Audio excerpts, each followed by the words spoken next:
Hey Tubies, it's Psychic Bob. Well, I just strung up my new pendant. Check this out. Ooh, it's so cool.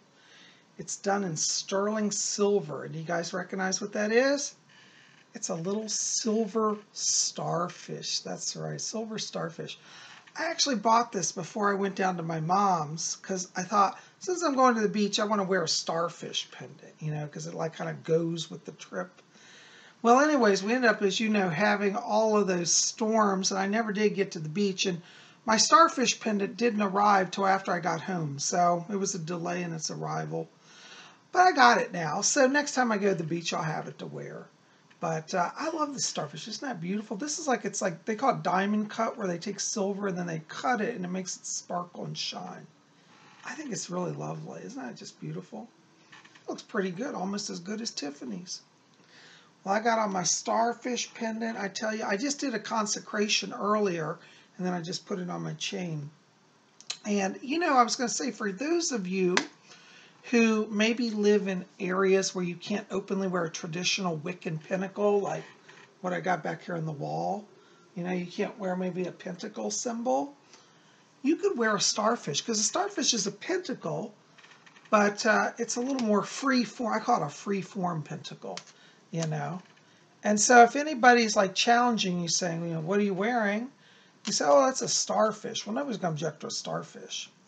Also, another good argument about starfish is that, because a lot of times when I wear my pentacle, not a lot of times, sometimes when I wear my pentacle, people will come and say, well, that's against God. God hates the pentacle. It's against God. And I said, really? Well, what is a starfish? God made the starfish, right? If the divine, the creators of the universe made starfish, that means that in God's mind is the pentacle, the star. So it occurs naturally in nature. Also, there are many leaves that are shaped like pentacles and many flowers too. So don't let anybody scare you. But if you're in an area where you just, for whatever reason, can't openly proclaim your Wiccan faith, you can wear a starfish, and that draws off the energy of sea magic, as well as the protection of the pentacle. And a starfish definitely can be a protective charm. So I put a protection magic on this, and I'm enjoying it. Anyways, I am just glad you guys are here. I've been going through my jewelry today, and got me thinking about some stuff I want to talk about today. I thought we would talk about the magic of the hand. Here's one of my hand pendants. Isn't that great?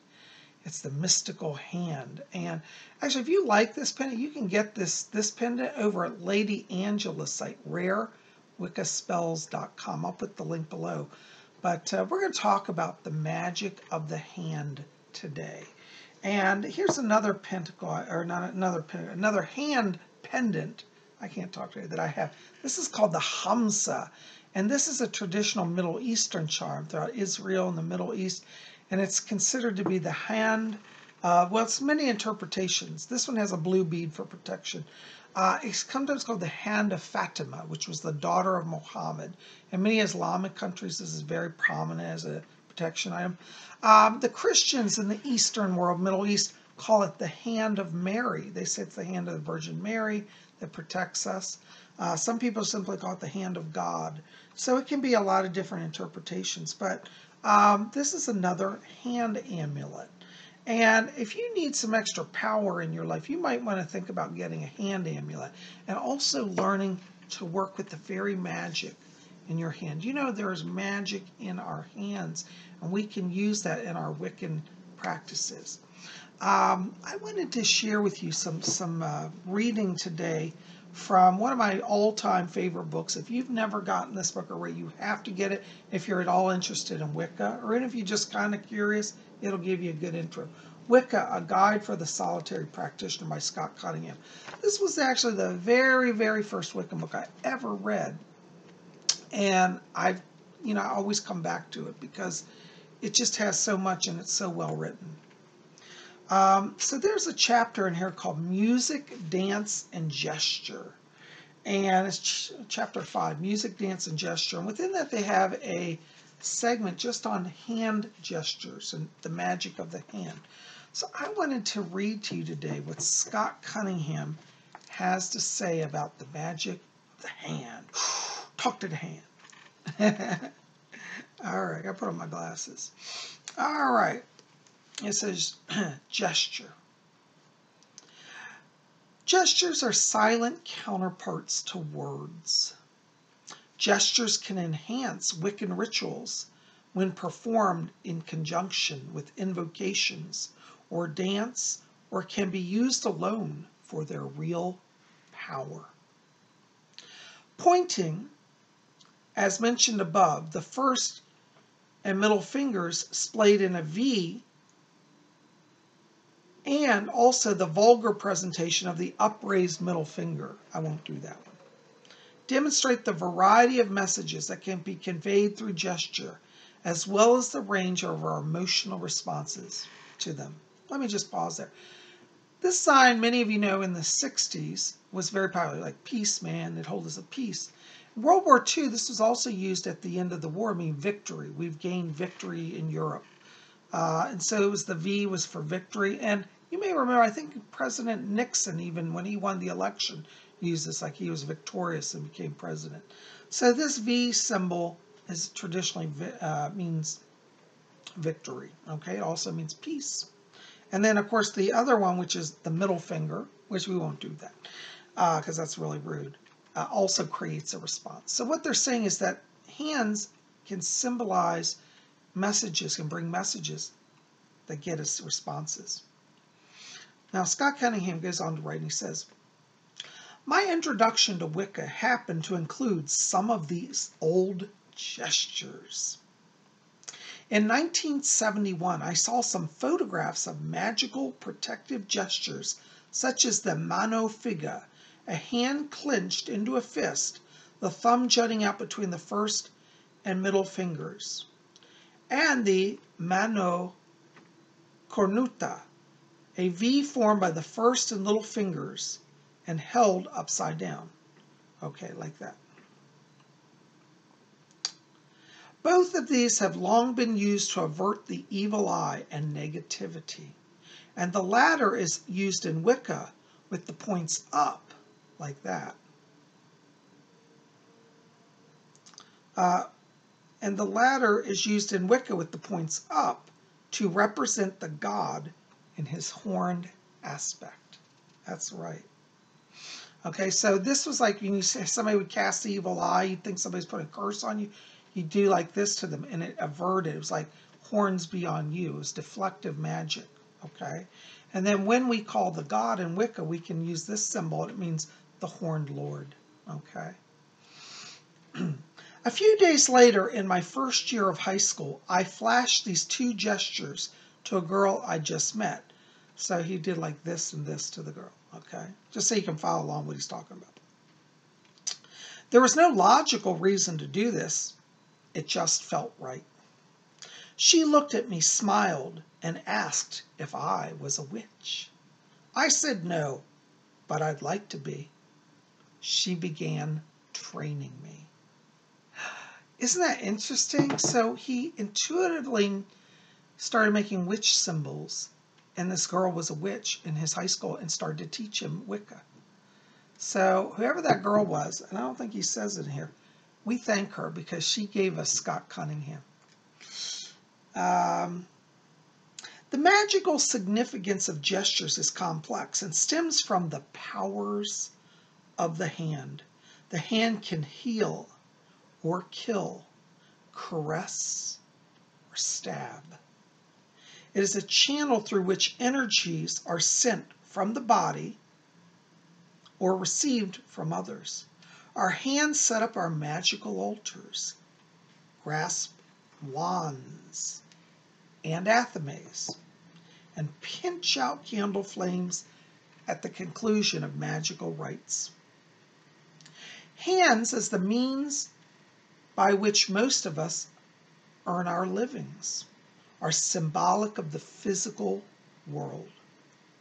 But in their 5 digits lie the pentagram, the supreme protective, magical symbol, the sum of the 4 elements coupled with the akasha, the spiritual power of the universe.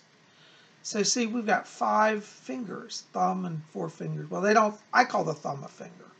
But it was interesting, if you look at the hand, I'm going on a side note here. If you look at the hand and you do like this with your fingers, you've created a pinnacle. Can you guys see the pinnacle there? There's the top point, the two top, and the two bottom. So you can make a pentacle with your hand. Isn't that interesting? So the sacred pentacle that we have back here is in our own hands. All right. So, oh, hold on, I just lost my page here. Okay. The lines on our hands can, to the trained, be used to link into the deep consciousness and reveal things to the conscious mind that we would have otherwise had difficulty of knowing. The palmist doesn't read these lines as streets on a road map. They are a key to our souls, a fleshy mandala revealing our innermost depths. I'm going to pause for a second there. It's really true that, palmistry, I've studied palmistry, and there is a whole story in every hand, and it's amazingly accurate. If you really study palmistry, you'll be amazed at how much truth there is to it.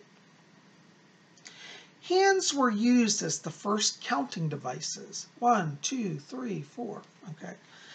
They were seen to have both male and female qualities and symbolism. And images of hands were used around the world as amulets. And, that's really interesting because, as I was telling you, I have my hand amulets here. My Hamsa hand, and also my hand is just a magical hand. This one's a stylized hand. It's supposed to be like the hand raised, and like you see the thumb and the pinky are shorter. And it can be either worn that way upwards or that way downwards. Okay. Now, let's talk about this also. Gestures in Wiccan ritual can easily become second nature. When invoking the goddess and god, the hands can be uplifted with the fingers spread to receive power. Okay, I don't have a lot of room here, but you get the idea. In fact, let me show you a picture of that. This is one of my favorite pieces of art. This was designed by Robin Wood. She's a famous artist. This is one of my treasured art pieces. I actually bought from her, and it's a print of her famous painting called Daughter of the Moon. And this was actually used on the cover of one of Scott Cunningham's books. But here she is, as you can see, with her hands upraised, signaling her hailing of the goddess power. So this is what they're talking about when you can use your hands upraised. Isn't that interesting?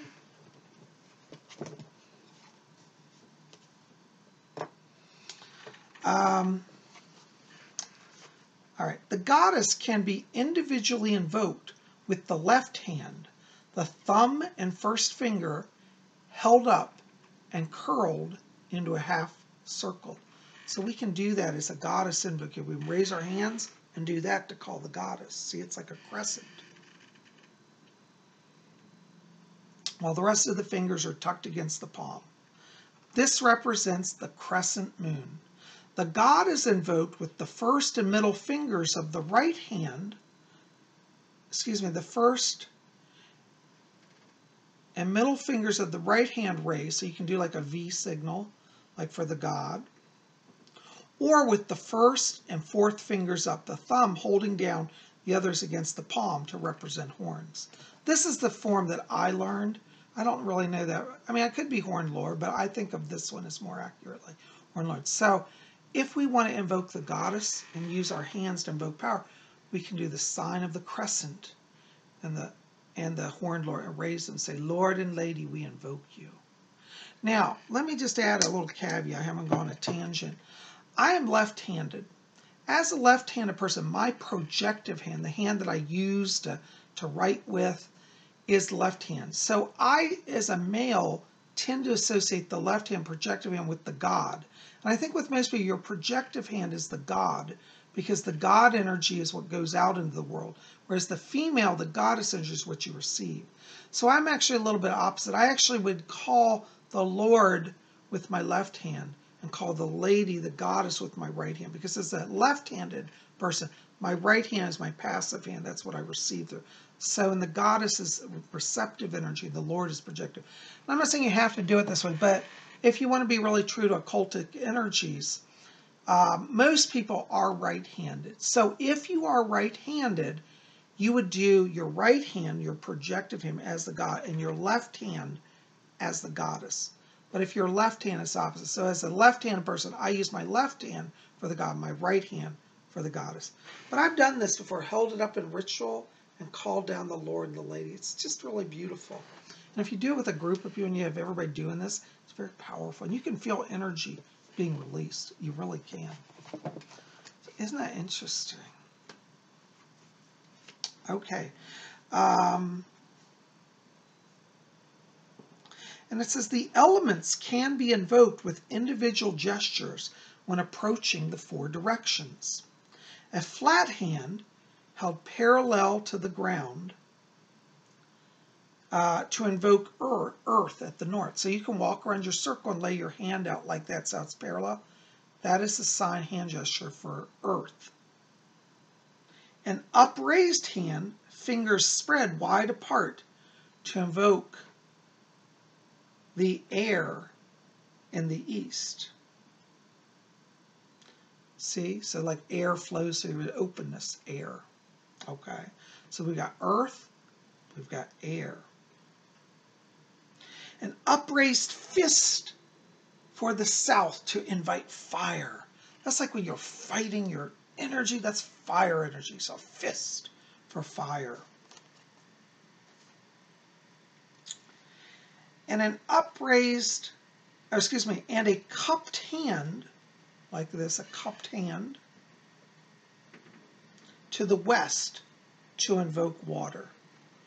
So if you were going to, around your circle, you do, east for air. Fist fire, south. West, water. And north, earth. Isn't that interesting? So you could do these symbols as you do. I've never actually done it that way. It's funny, I've read this book and somehow I missed actually incorporating that. And I like that. I'm going to start incorporating that into my circle casting.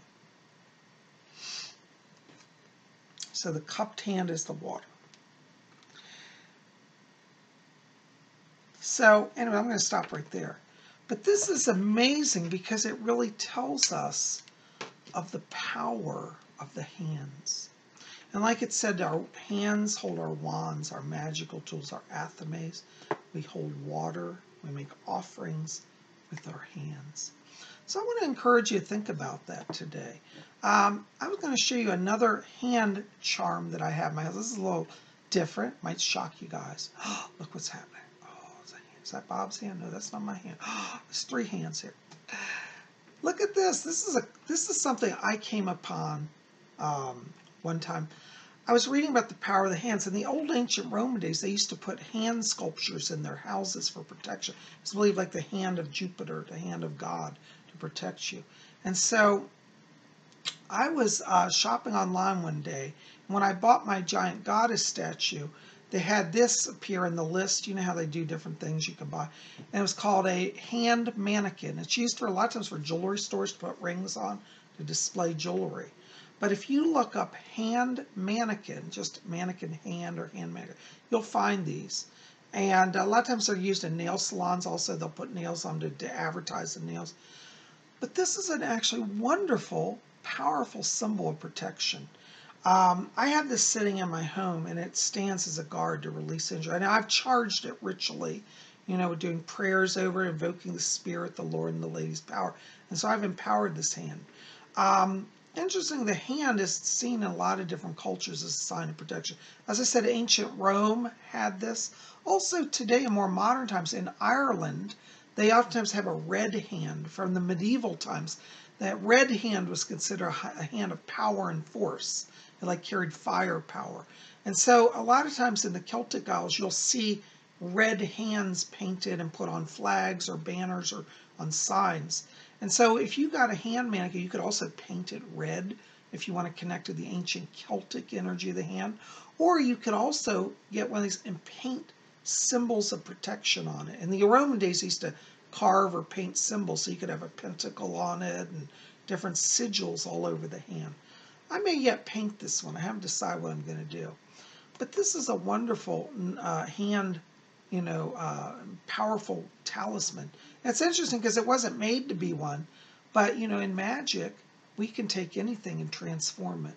It's got the right form, and we infuse it with magical power. We now have a powerful hand amulet, just as powerful as our little hand charms we wear, you see. So I encourage you guys, think about the magical hand, because I think it's a great way to connect to power. And, if we start using the Lord and Lady symbols, if we start calling the gods, we put our whole body into it, we increase our power. Because really the ultimate in magical practice is to unite your body, your mind, and your spirit. And so gestures help us do that. So I just want to share that with you guys today. And I want you to tell me below, have you ever worn a hand amulet? Maybe you have a hamsa. Have you ever seen a hand amulet? Are you even familiar? Maybe you've never heard of this. Tell me about that. Or maybe you're somebody who's a longtime devotee of the hand. I'd love to hear about that as well. So anyways, put your comments in the box below, and let's have a discussion. So anyways, and again, this book that I got this from is Wicca, A Guide for the Solitary Practitioner by Scott Cunningham. Now, if you're interested in spiritual books, again, I have to tell you, over at my website, there's a lot of wonderful books there. I'm a published author. If you go to robert-hickman.com, I'll put that in the link below, link in the box below. You can get my books over at my website, Psychic Bob's Book of Wiccan Wisdom. We got Ouija Mysteries, the Spirit Board Seances, and also Messages from Rose. And there are other books there. These are the only ones I have on hand. But they're definitely, go to my website, check out my books, and be part of my scene over there. Well, guys, I've enjoyed this immensely. Thank you. I love you guys. You're the best. Anyways, tell me in the box below, are you familiar with the magical hand? Maybe you've had a magical experience, like the hand has protected you in some way. Or maybe you do ritual gestures. I want to hear, have you ever done the Horned Lord?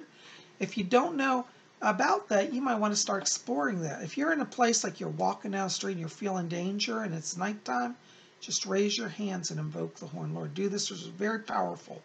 I one time had some stalkers that started to come after me, and I just raised my hands like this and I invoked the Horned Lord, and they literally freaked out, ran away.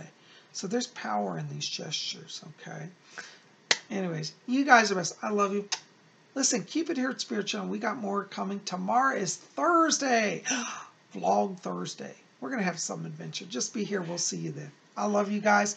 By the way, also, if you didn't see yesterday's video, we did Messages from the Spirit World. Got it out a little late, but it's in the queue right before this one. So I hope you'll enjoy it. Thanks for being here, guys. I love you. We'll see you back here tomorrow. Until then, may you always blessed